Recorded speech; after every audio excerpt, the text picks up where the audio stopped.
द्वंद्व कहाँ तक पाला जाए, युद्ध कहाँ तक टाला जाए, है तू राणा का वंश फेंक जहाँ तक बाला जाए। नमस्कार दोस्तों, आज 9 मई 2021 महाराणा प्रताप की जयंती पर आपको तहे दिल से हार्दिक शुभकामनाएं, हार्दिक अभिनंदन। चलो, आपका स्वागत है हमारे channel study material for exam में दोस्तों। ठीक है, आज 9 मई को महाराणा प्रताप की जयंती पर हम छोटा सा टॉपिक लेके हैं महाराणा प्रताप का, जिस पर आपको बताएंगे महाराणा प्रताप की जीवनी छोटी सी। वैसे बात करें पूरे मेवाड़ की, भक्त वीर शिरोमणि महाराणा प्रताप और मेवाड़ केसरी महाराणा प्रताप, इसका इतिहास देखें तो मेवाड़ का पूरा इतिहास देखें तो 1 महीने में खत्म होता है। लेकिन बात करें मेवाड़ महाराणा प्रताप की ओनली, तो ये इनकी जीवनी इतनी लंबी है, 5-7 दिन लग जाते हैं। लेकिन अब आज मैं आपको बताऊंगा बेसिक छोटी छोटी नॉर्मल बातें इनकी।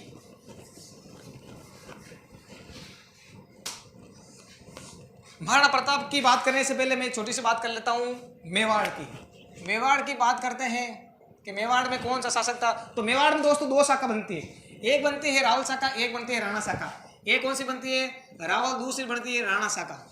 ठीक है, छोटी छोटी 1 मिनट में बात कर लेते हैं हम। ठीक है, रावल शाखा की बात करें तो सबसे आता है बप्पा रावल। बप्पा रावल जिसको बोलते हैं काल भोज, रावल शाखा का संस्थापक था वो। ठीक है, उसके बाद में आता है अल्लण।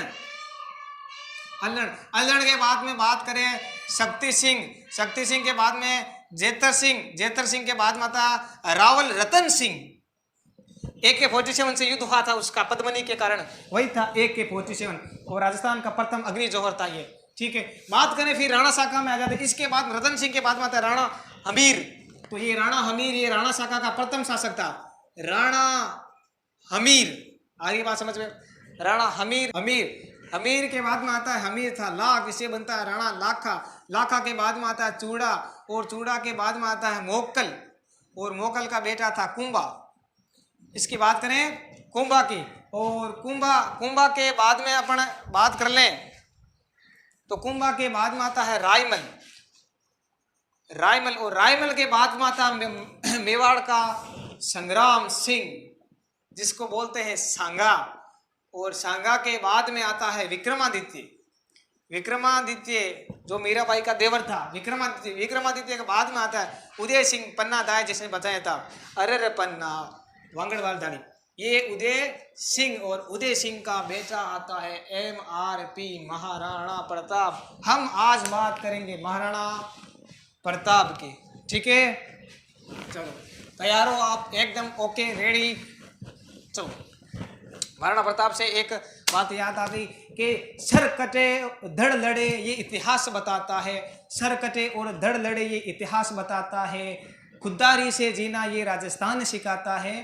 खुददारी से जीना ये राजस्थान सिखाता है। ये राणा हो सा देश, ये राणा हो सा देश, चेतक की स्वामी भक्ति है। घास फूस की रोटी खाकर इतनी लड़ने की शक्ति है, घास फूस की रोटी खाकर भी लड़ने की शक्ति है। हे राष्ट्र सुरक्षित जो तलवारों की नोकों से कहते, हे राष्ट्र सुरक्षित जो तलवारों की नोकों से कहते, इस मिट्टी के कण कण में राणा प्रताप बसते हैं। इस मिट्टी के कण कण में राणा प्रताप दिखाई देते हैं। बोलो महाराणा प्रताप की जय।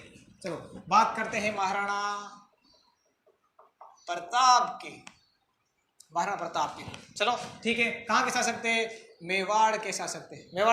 महाराणा प्रताप। इनकी सन की बात करें तो 1572 से 1597 के बीच में इनका शासनकाल आता है। मेन इनकी बात कर लें, इनके जन्म की, जन्म कहाँ हुआ था दोस्तों, जन्म बता देता हूँ। तारीख आज को सबको पता है, 9 मई 1540 को हुआ था अंग्रेजी कैलेंडर के अनुसार। बात करें हमारे हिंदी कैलेंडर के अनुसार, हिंदी पंचांग के अनुसार, तो मीनो हो जेठ को, ज्येष्ठ चांदनी शुक्ल तीज, ये तीज ज्येष्ठ शुक्ल तीज को इनका क्या था जन्म। और इसी दिन ज्येष्ठ शुक्ल तीज को ही ये जयंती मनाई जाती है, महाराणा प्रताप जयंती। महाराणा प्रताप जयंती और प्रसिद्ध कहाँ जयंती मनाई जाती है? ये मनाई जाती है हल्दी घाटी में। हल्दी घाटी का ओजस्वी संग्राम हम आज आप आगे बढ़ेंगे। ठीक है, बात करें जन्म की, कि जन्म इनका कहाँ हुआ। एक छोटी सी कविता याद आ गई, मेवाड़ी मान बचावड़ ने, पाँच नहीं राखी रण में,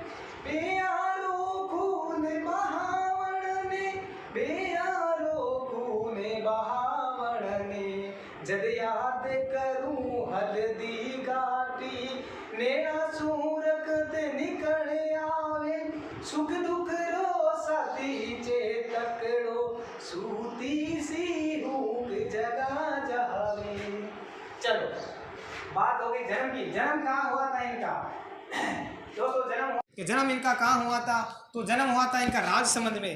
और राजसमंद में भी कहाँ था? राजसमंद में दुर्ग है कुंभलगढ़। कहाँ है?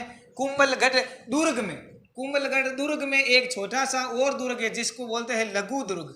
क्या बोलते हैं? लघु दुर्ग। और लघु दुर्ग का नाम है कटारगढ़। कटारगढ़ लघु दुर्ग, ठीक है। इस दुर्ग में इनका जन्म हुआ था। वो इस दुर्ग के अंदर भी कहाँ पर बात करें, एक महल है, जे महल है बादल सा महल, जिसका नाम है बादल महल। वहां बादल महल में इनका जन्म हुआ था। बादल महल में भी एक है पुरानी, पुरानी बोलते हैं जूनी को, जूनी कचहरी। जूनी कचहरी में MRP महाराणा प्रताप का जन्म हुआ था। मेवाड़ शिरोमणि MRP में महाराणा प्रताप का जन्म कहाँ हुआ था? जूनी कचेरी, बादल महल, कटारगढ़, कुंभलगढ़, राजसमंद में इनका जन्म हुआ था। चलो बात कर लेते हैं इनकी कुछ आगे परिवार की, ठीक है दोस्तों। परिवार की बात कर लें तो इनके पिताजी का नाम महाराणा उदय सिंह जी। बात चल रही है हमारे MRP महाराणा प्रताप की। बात करें इनके पिताजी तो फटाफट इनकी छोटी सी बातें कर लें। वैसे तो अगर महाराणा प्रताप को पूरा पढ़े तो टाइम बहुत लगता है, लेकिन मैं आपको बेसिक बता देता हूँ। पिता की बात करें उदय सिंह, महाराणा उदय सिंह। उदय सिंह के 2 पत्नियां थी। कितनी पत्नियां थी? 2। एक का नाम था जयंता बाई, जयंता बाई, और एक का नाम था भटियाणी बाई, भटियाणी बाई। अब जयंता बाई के 2 पुत्र थे। एक का नाम था MRP, ये महाराणा प्रताप, ये महाराणा प्रताप। दूसरे का नाम है शक्ति सिंह। और इधर बात करें तो एक पुत्र था भारमल, सॉरी जगमाल। पुत्र कौन सा था? जगमाल था। ये बड़ी पत्नी बड़ा पुत्र कौन सा था? MRP। और इनके बात कर लेते हैं महाराणा प्रताप के बारे में। तो ये जयंताबाई कौन थे? ये थे एक पाली के अखेरा सोनकरा थे। कौन थे? ये महाराणा प्रताप के नानो सा अखेराज सोनगरा। कहाँ के थे? पाली के थे। जयंताबाई के फादर, महाराणा प्रताप के नानो सा। अब आ जाते हैं महाराणा प्रताप की जीवनी के बारे में। महाराणा प्रताप के कौन था, कौन क्या क्या थे, ठीक है। बात करें महाराणा प्रताप की पत्नी, तो पत्नी बहुत अजब थी। तो पत्नी का नाम है अजब दे। अजब दे सिरोही की थी, अजब दे। बात करें इनके पुत्र की तो पुत्र एक था खूंखार, अमर सिंह प्रथम। अमर सिंह प्रथम ये इनका पुत्र। बात करें इनके गुरु की तो गुरु का नाम है राघवाचार्य। राघवाचार्य इनके गुरु जो थे। लेकिन शस्त्र ज्ञान बात करें, अगर तलवारें बाजती थी तो रणमल सिंह ने उसने सिखाई थी, सॉरी जयमल सिंह ने सिखाई थी। और फिर बात कर लेते भटियाणी माँ। अब देखो आगे चलते हैं इनकी, ठीक है। यहां तक कोई समस्या नहीं है। चलो अब बात करें दोस्तों, बात आती है 18 फरवरी 1572 की। कब की बात आती है? ये हमारे बात आती है 18 फरवरी 1572 की। अब होती क्या है, बड़ा पुत्र तो होता है महाराणा प्रताप, ठीक है। बड़ा पुत्र कौन होता है? महाराणा प्रताप। लेकिन जयंताबाई, ये भटियाणी और उदय सिंह जी अपना जो उत्तराधिकारी, अगला शासक उदय सिंह के बाद में किसको बनाना चाहते हैं? उसको जगमाल को। आई बस में। अब होता क्या है, जब इनका देहांत हो जाता है उदय सिंह जी का, तब यहाँ चलो ये उदय सिंह जी यहाँ पर इनका देहांत हो गया था, ठीक है। और इधर देहांत में शामिल थे, एक तो थे अखेराज सोनकरा, अखेराज सोनकरा, ठीक है। दूसरे यहाँ पर एक थे राम सिंह तंवर ग्वालियर वाले। और इसमें साथ में थे कृष्णदास चुड़ावत, ठीक है। यहाँ पर थे। ये उदय सिंह जी का यहाँ दाह संस्कार चल रहा था, उदय सिंह जी का, ठीक है। तब यहाँ MRP भी साथ में था, महाराणा प्रताप भी अब होता क्या है दोस्तों, होता यह है कि उदय सिंह जी ने और भजियाणी ने सबसे पहले अपना शासक किसको घोषित कर दिया था, अगला शासक जगमाल को। अब ये मेवाड़ राजपूतों की एक खासियत थी कि जो भी राणा आगे राणा बनता है, शासक बनता है, वो दाह संस्कार में नहीं जाता है। तो जगमाल दाह संस्कार में नहीं आया था क्योंकि वो अपने आप को राजा समझ लिया था, ठीक है।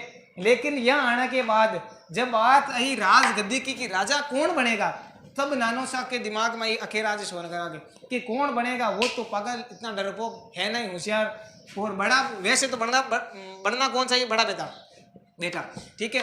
अब ये बड़ा बेटा कौन है, अपने MRP, ये महाराणा प्रताप। अब इन दोनों के दिमाग में चलती है कि अखेराज सोनकर के कृष्णदास जुड़ाव साहब के आदेश करो कि अब हमारा अगला राजधिकारी कुंवर प्रताप सिंह को बनाना चाहिए, कि बात अच्छी है, सबसे बड़ा है, सबसे होशियार है, खुरकार है, खतरनाक है, बहुत दिमागदार है, ठीक है।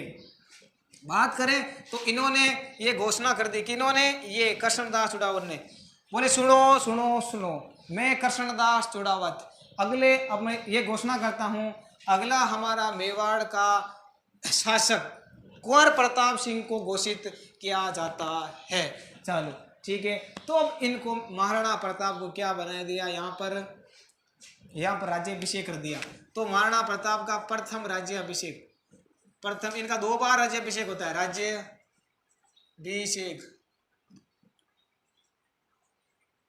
राज्याभिषेक कहाँ पर होता है, 1572 में। पहला राज्याभिषेक 1572 में होता है। और इस कृष्णदास चुड़ावत ने महाराणा प्रताप के कमर में एक तलवार बांध के इनका राज्याभिषेक यहीं पे कर दिया था, अखेराज सोनकर साहब के नेतृत्व में। और ये गवाह कौन है, राम सिंह जी तंवर, ठीक है। अब बना दिया इनको MRP को राजा, ठीक है। चले आगे, चलो ठीक है। अब ये बन तो गए, ठीक है। फिर ये इधर पता चला किसको, जगमाल को। अब यहाँ से जगमाल सीधा गया अकबर की शरण में, अकबर की शरण में गया और वहाँ जाके अकबर की अधीनता स्वीकार कर ली, किसने, जगमाल ने। और जगमाल धीरे धीरे दत्तानी के युद्ध में आगे मारा गया और शहीद हो गया। फिर बचे कौन, इधर महाराणा प्रताप अपना शासन चला रहे थे।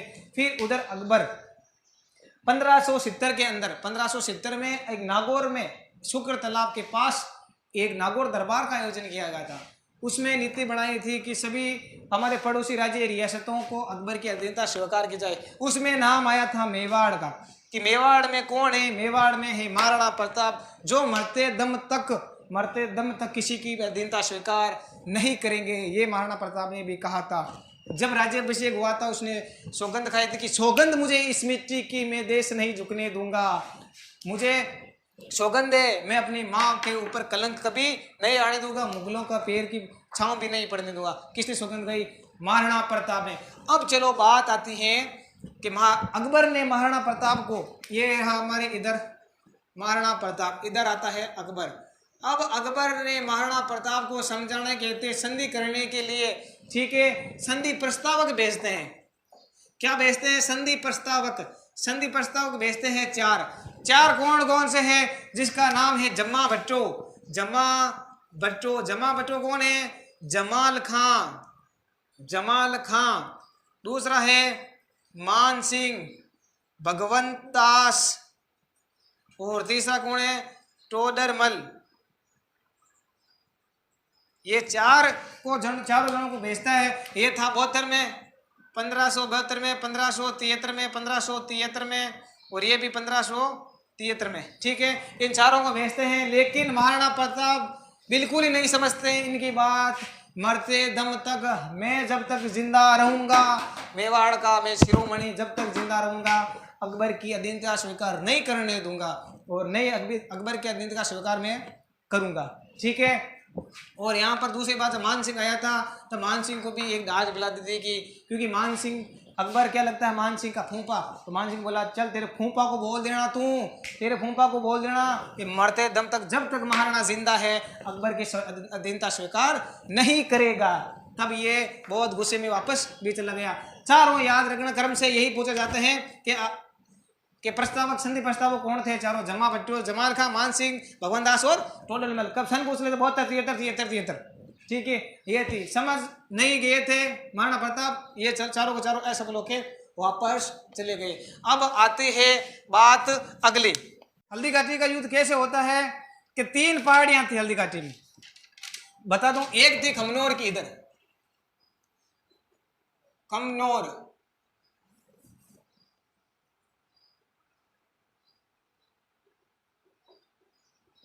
एक है खमनोर की पहाड़ी, इधर आ जाती है गोगुंदा की, गोगुंदा की, और बीच में जो पीला पीला क्षेत्र था, पीला पीला हल्दी कलर का, इसलिए उसको बोलते हैं हल्दी घाटी। और यहीं पे युद्ध हुआ था हल्दी घाटी। और इस युद्ध से पहले एक रणनीति बनाई थी, रणनीति तैयारी की थी। तो बात करें रणनीति कैसे बनाई थी, ये हमारा राजस्थान, इधर पड़ता है अजमेर, इधर पड़ता है अजमेर, और इधर पड़ता है हमारे कुंभलगढ़। कुंभलगढ़ में वीर शिरोमणि, कुंभलगढ़ में वीर शिरोमणि MRP महाराणा प्रताप थे, इधर था अजमेर में अकबर था अजमेर में। ठीक है, युद्ध कैसे किया जाए, किस किस को सेनापति बना जाए, इधर किस किस को क्या किया जाए, किसका वाह किस में होगा, कितनी सेना बनेगी, पूरी रणनीति कहाँ बन रही थी, अजमेर में। अजमेर में बन रही थी मेघनीश दुर्ग में। ये लो मेघनीश दुर्ग, ये बढ़ गया इधर मेघनीश दुर्ग के अंदर ये रणनीति बन रही थी, बना रहे थे। सेना का नेतृत्व कौन करेगा, यहाँ डिसाइड हुआ पूरा तय मिला के। तो अकबर ने सोचा कि हमारे क्यों ना मान सिंह को बना दिया जाए, क्योंकि मान सिंह की 1-2 बार बेइज्जती भी कर दी थी महाराणा प्रताप ने, इसलिए मान सिंह बोला कि मैं करूंगा सेना का नेतृत्व। ठीक है, तो अकबर ने सोचा चलो राजपूतों को राजपूत से ही लड़ा दिया जाए। तो इस कुल मिला के ऐसा करके किसको बना दिया, या मान सिंह को प्रधान सेनापति बना दिया, सेनापति बना दिया। और इधर पूरी टीम हो गई। इधर एकमात्र सेनापति वो मुस्लिम सेनापति कौन था, हकीम खां सूरी, बहुत वीर योद्धा था ये, हकीम खां सूरी थे। और जाला बेदा था, इधर पूंजा था सेनापति, आगे बात करेंगे इनकी। ठीक है, फिर यहाँ रणनीति यहाँ भी कंप्लीट हो गई, रणनीति यहाँ भी कंप्लीट हो गई। ये आगे धीरे धीरे चल के युद्ध की सेना तैयार करके लेके ये पहुंच गए गोगुंदा। कहाँ पहुंच गए, गोगुंदा। ये धीरे धीरे धीरे यहाँ आ गए मांडलगढ़ भीलवाड़ा, ये मांडलगढ़ पहुंच गए। मांडलगढ़ कहाँ पर है, भीलवाड़ा में, ये पहुंच गए यहाँ पर, ये आ गए मांडलगढ़ में, ये आ गए गोगुंदा में। चलो तैयारी आ गई, 2 महीने तक यहाँ आए, पहुंचे, वेट किया, फिर यहाँ रुक गए, ये भी यहाँ रुक गए। अब देखते हैं आगे कौन बढ़ता है। ये सोच रहे हैं पहले ये जाएगा, ये सोच रहे हैं पहले ये जाएगा, दोनों को ही नहीं आगे बढ़ रहे हैं। यहाँ तक विराम कई दिनों तक चलता रहा। फिर महाराणा ने सोचा कि अगर आगे जाएंगे तो मांडलगढ़ खुला क्षेत्र, उनके पास सेना ज्यादा, इनके पास घोड़े बारूदे तोपे बहुत ज्यादा है, सैनिक भी ज्यादा है, हम आगे नहीं जाएंगे खुला क्षेत्र, हम यही रहेंगे गोगुंदा के आसपास। और यह कि क्यों, पहाड़ियां हैं, पर्वत है, साइडों में अंदर पहाड़ियां बहुत, तो हम इनकी सेना को यही कब्जे में लेंगे। फिर क्या करता है, ये मान सिंह सेना लेके धीरे धीरे धीरे आगे आता है। और आगे कहाँ आता है, इधर से गोगुंदा, इधर खमनोर, दोनों पहाड़ियों के बीच में जो हल्दी घाटी का ओजस्वी संग्राम यहाँ आता है, रक्त लड़ाई में इस वाले क्षेत्र में आता है। और फिर स्टार्ट होता है ओजस्वी संग्राम, हल्दी घाटी का युद्ध। तो दोस्तों जाइएगा मत, अभी बताते हैं आपको हल्दी घाटी का युद्ध, भयंकर खतरनाक बहुत बढ़िया युद्ध होगा दोस्तों, वो जिसका सजीव वर्णन करेगा एकदम पूरा का पूरा बदायूनी इतिहासकार था। ठीक है, बात करें हल्दी घाटी के युद्ध की तो तारीखें 2 आती है हल्दी घाटी के युद्ध में। RPC कहते हैं 18 जून माना जाता है, एक 18 जून आती है, एक 21 जून को भी माना जाता है। ठीक है, बात है 1576 की, ये था हल्दी घाटी का युद्ध। ठीक है, अब हल्दी घाटी के युद्ध में बात करें, इधर कौन है, इधर है हमारे ये लो मान सिंह, ये मान सिंह, और मान सिंह बैठा है मर्दाना हाथी पर। किस हाथी पर, मर्दाना हाथी पर। इधर बात करें, इधर है हमारे महाराणा प्रताप, कौन है, महाराणा प्रताप, ये बैठे हैं अपने चेतक पे असवार होकर आया था मेरा महाराणा। ठीक है, ये था महाराणा। और बात कर लें इन मुख्य सेना की, ठीक है, तो इसके आगे 2 सेना चलती थी, एक तो थी हरावल बाग, मुख्य वाली सेना ये थी, आगे सेना, इसके भी आगे जो सेना सबसे आगे थी उसको बोलते हरावल बाग। कौन सा क्षेत्र, हरावल बाग, कौन सा क्षेत्र बोलते हैं, इसको बोलते हैं हरावल बाग। बात कर ले इसकी हरावल बाग का नेतृत्व की कौन कर रहा था महाराणा प्रताप की सेना में, तो इधर कर रहे थे हकीम खां सूरी और कृष्णदास जी चूड़ावत। एक था हकीम खां सूरी, हकीम खां सूरी एकमात्र मुस्लिम सेनापति था इधर महाराणा प्रताप की सेना में। और दूसरी बात कर लें कृष्णदास प्रहरी, कृष्णदास चूड़ावत, ये थे इधर आगे सेना में। और इधर बात करें मान सिंह की तरफ, ये है MSK मास्क मान सिंह कछावा, ठीक है। इसकी जो अग्रवत सेना थी, हरावल भाग का नेतृत्व इधर कर रहे थे, हरावल भाग का नेतृत्व कर रहा था हमारे आसफ खां, और उनका सहयोगी था सैयद खां, और उसका सहयोगी था जगन्नाथ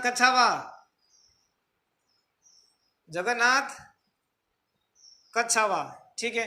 बात करें इधर, और फिर जो मुख्य सेना ये हो गई, पीछे और सेना थी इसके पीछे और थी, उस सेना को बोलते हैं चंद्रावल भाग, उस सेना को क्या बोलते हैं? चंद्रावल भाग। इधर भी महाराणा प्रताप के जो पीछे सेना थी उसको बोलते हैं चंद्रावल भाग। इस महाराणा प्रताप की सेना का जो पीछे का भाग था, इस सेना का नेतृत्व कौन कर रहा था? एकमात्र जो अपने कहते हैं भील सेनापति जिसका नाम है पूंजा, क्या नाम है? भील सेनापति पूंजा। और इधर बात करें, पीछे सेना का नेतृत्व कर रहे थे मिहिर खां। कौन कर रहे थे? मिहिर खां। और इधर इसके साथ में एक और इतिहासकार था। कौन था इतिहासकार? जिसका नाम है बदायूनी, जो हल्दी घाटी के ओजस्वी संग्राम का सजीव चित्रण करता है, वो कौन था? बदायूनी। इधर बात करें तो इधर इनके साथ में, और इधर इस क्षेत्र में साथ में और भी था सेना की टुकड़ी, जिसका नाम था झाला विदा। अब देखो, इनके साथ में और 2-3 चीजें थी। कौन थे? इधर इनके महाराणा प्रताप के साथ में एक हाथी था लूणा, एक का नाम था राम प्रसाद, 2 हाथी थे इनके साथ में। और बात करें इधर इसके साथ में कौन से हाथी थे? एक हाथी का नाम था गजमुक्त, दूसरे का नाम था गजराज। चलो, ये तो हो गई सेना तैयार, सेना आमने सामने। चलो, 18 जून की बात, सुबह के 8 बज गए थे। इधर से हुंकार आई, शंख की आवाज आ रही थी, ठीक है।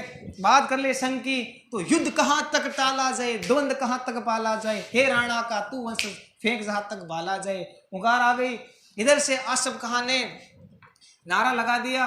और इधर बात करें, ये कृष्णदास सुडाओ उसने इधर नारा लगाया, बोलो जय मां भवानी। और इधर से स्टार्ट हुआ युद्ध। और हकीम का सूरी ने कहा कि जब तक किसी भी मेरा दुश्मन का सर नीचे नहीं होगा, मेरी तलवार मेरे हाथ से कभी नीचे नहीं उतरेगी।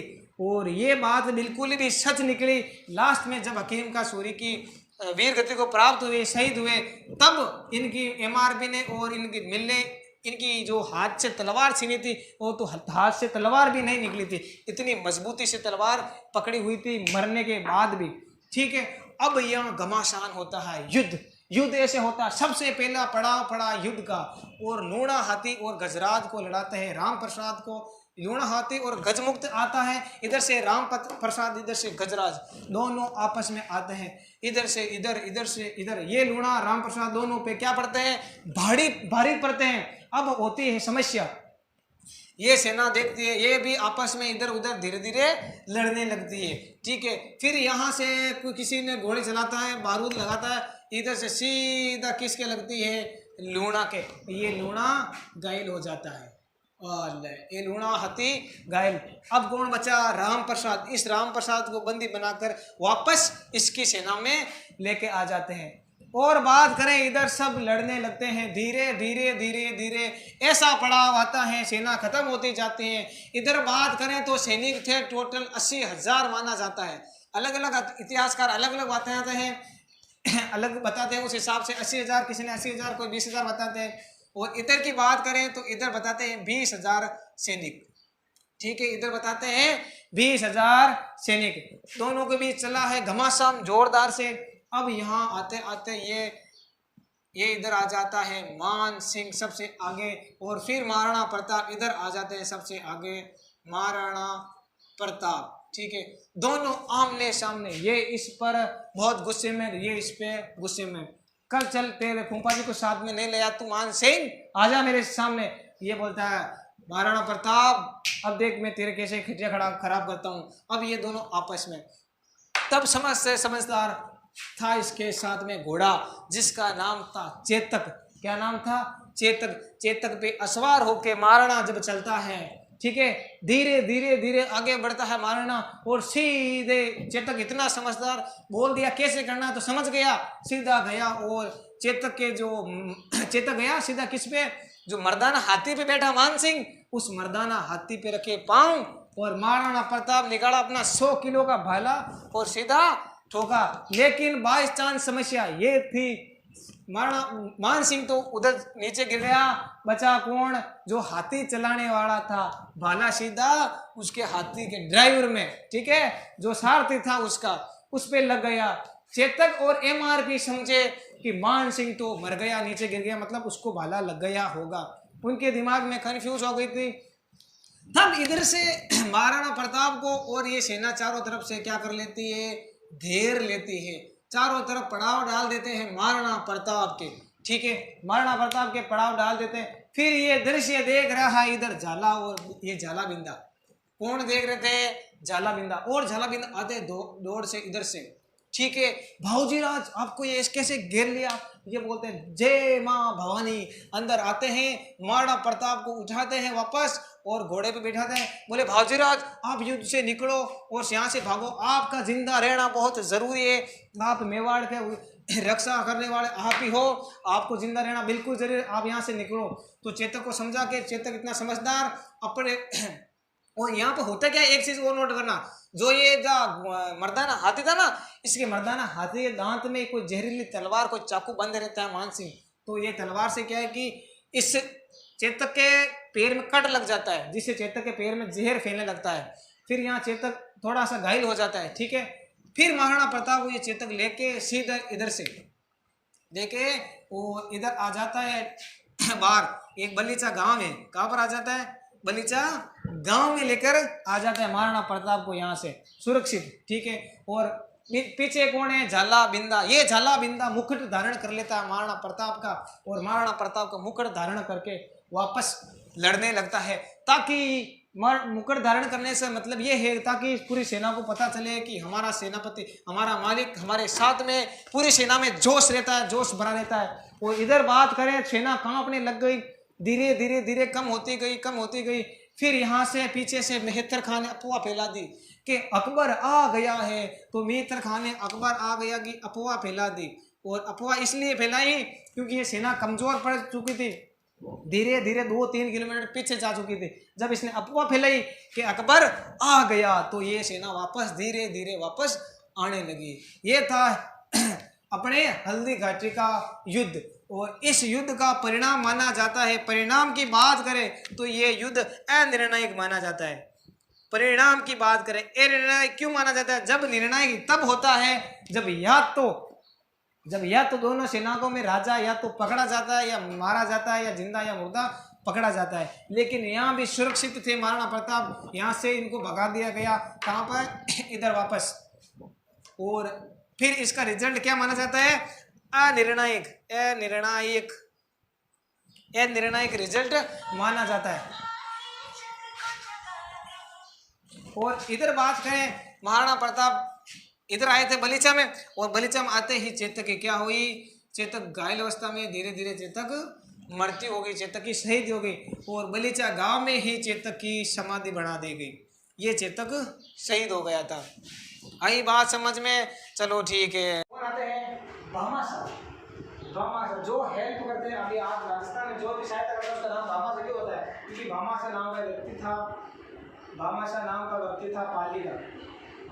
वो महाराणा प्रताप की सेना का पालन पूरा उसको वेतन देता है, और उनका पालन पोषण मतलब खाने चीजें की कोई सामग्री देता था 25,000 सैनिकों को, ठीक है। भामाशाह है मेवाड़ का उद्धारक बोलते हैं इसको, मेवाड़ का उद्धारक कहा जाता है भामाशाह, ठीक है। और तो इस सेना को क्या? सेना को वेतन दिया था इसने, और वो महाराणा प्रताप की अनेक पूरी सहायता की थी। और फिर महाराणा प्रताप क्या करते हैं? 1578 की बात आती है, और महाराणा प्रताप का एक राज्याभिषेक हुआ था गोगुंडा में, 1572 गोगुंडा में हुआ था वहाँ पर। लेकिन दूसरा राज्याभिषेक कुंभलगढ़ में होता है, कुंभलगढ़ में होता है दूसरा राज्याभिषेक। ये हो गया दूसरा राज्याभिषेक कुंभलगढ़ में। अब कुंभलगढ़ से स्टार्ट करते हैं वापस युद्ध रणनीति। अब ये करेंगे छापामार, ये गुरिल्ला पद्धति युद्ध, ठीक है, छापामार युद्ध पद्धति। अब वापस वहां से 3 जने और, जिसका नाम है शहबाज खान, अब्दुल रहीम खान का नाम, जगन्नाथ कछावा, ये वापस आते हैं महाराणा प्रताप को समझाने के लिए। और कई छोटे मोटे युद्ध होते हैं, लेकिन महाराणा प्रताप ट्रस्ट के मस नहीं होते हैं, न गुलामी की जंजीरें कभी सहन नहीं करेंगे और न अकबर की अधीनता स्वीकार करेंगे। तब ये करते हैं शहबाज खान वापस कुंभलगढ़ पर आक्रमण और कुंभलगढ़ को जीत लेते हैं, ठीक है। अब पहले उदयपुर में हल्दीघाटी का युद्ध करके उदयपुर को जीत लिया, अब कुंभलगढ़ को जीत लेते हैं। तब यहाँ महाराणा प्रताप यहाँ से चले जाते हैं गोकुंडा। कहाँ चले जाते हैं? गोकुंडा। और गोकुंडा जाकर वापस स्टार्ट करते हैं और अपने और राजधानी बना, उसकी राजधानी बना लेते हैं चामुंड को। 1585 में चामुंड को राजधानी बना लेते हैं, किसने? महाराणा प्रताप ने। और उससे पहले 1584 के अंदर जगन्नाथ कछावा आता है समझाने के लिए लास्ट में। कब आता है? जगन्नाथ कछावा। जगन्नाथ कछावा समझाने के लिए आता है। तब ये नहीं समझते हैं, तब ये जगन्नाथ कछावा वापस जाते समय मांडरगढ़ भीलवाड़ा के अंदर इस जगन्नाथ कछावा की मृत्यु हो जाती है। भीलवाड़ा में मंडलात इसकी जगन्नाथ कछावा की मृत्यु हो जाती है। तब वहीं पर 32 खंभों की छतरी बनी हुई जगन्नाथ कछावा की। 32 खंभों की छतरी कहाँ बनी हुई है? जगन्नाथ कछावा की। फिर बात कर ले अपन एक छोटा सा और युद्ध, जो दिवेर का युद्ध कहलाता है। किसका युद्ध कहलाता है? दिवेर का युद्ध। दिवेर का युद्ध हुआ था अक्टूबर 1582 की समथिंग। ये युद्ध हुआ था अपने, एक तो थे महाराणा प्रताप का बेटा अमर सिंह, बहुत खूंखार था महाराणा प्रताप के जैसे का जैसा अमर सिंह। अमर सिंह के बाद में एक इधर आता है सुल्तान खान। सुल्तान खान ये था महाराणा प्रताप का पुत्र, MRP का पुत्र, MRP का पुत्र। और ये सुल्तान खान था अकबर का काका। ये मानसिंह वही जो गोकुंडा में महाराणा प्रताप ने इसका पालन पोषण किया। और कौन सा?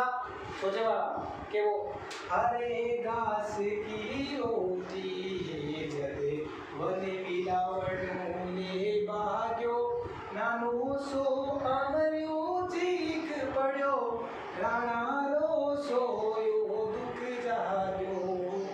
तब अमर सिंह घास फूस की रोटी खा के बड़ा हुआ था, फिर भी इतना बलवान। और ये युद्ध स्टार्ट होता है, इधर से ही भाला फेंकता कौन? अमर सिंह। और ये भाला फेंकता सीधा का सीधा भाला, माना जाता है कि ये भाला फेंकता है सुल्तान खान के। और ये सुल्तान का पूरा सुल्तान का इसका भाला, इसका घोड़ा पूरे जमीन में धस जाते हैं। इतना फरार था इसमें अमर सिंह में। और इस युद्ध की बात करें तो ये युद्ध जीत जाते हैं, ये युद्ध जीत जाते हैं। आगे बात करें तो वापस ये दिवेर का युद्ध था। उसके बाद में एक डेट आती है हमारे जो जनवरी 1597, और ये जनवरी थी 19 जनवरी। अब ये होती है चामुंड में। चामुंड में क्या हुआ था? यहाँ महाराणा प्रताप की मृत्यु हो जाती है, MRP की मृत्यु हो जाती है। और इन महाराणा प्रताप का अंतिम संस्कार किया जाता है बारडोली में। कहाँ किया जाता है? बारडोली में। और यहीं पर महाराणा प्रताप की छतरी है, MRP की छतरी। और चेतक की छतरी कहाँ पर है? चेतक की बताइए आपको, वहाँ पर बलिचा गांव में चेतक की छतरी होगी और बारडोली गांव में MRP की छतरी। यह है महाराणा प्रताप का इतिहास। और उसके बाद में आता है अमर सिंह। अमर सिंह दिवेर का युद्ध करता है और 1597 के बाद में शासक बनता है अमर सिंह। और फिर वापस अपने सरदारों के कहने से अमर सिंह वापस अधीनता स्वीकार कर लेता अकबर की। और फिर वापस बात करें महाराणा प्रताप की तो अधीनता स्वीकार नहीं करते। ये थे हमारे महाराणा प्रताप। दोस्तों कैसी लगी क्लास? बढ़िया लगी, अच्छी लगी, दिल से लगी तो शेयर करना, लाइक करना, सब्सक्राइब करना बिल्कुल ना भूलें।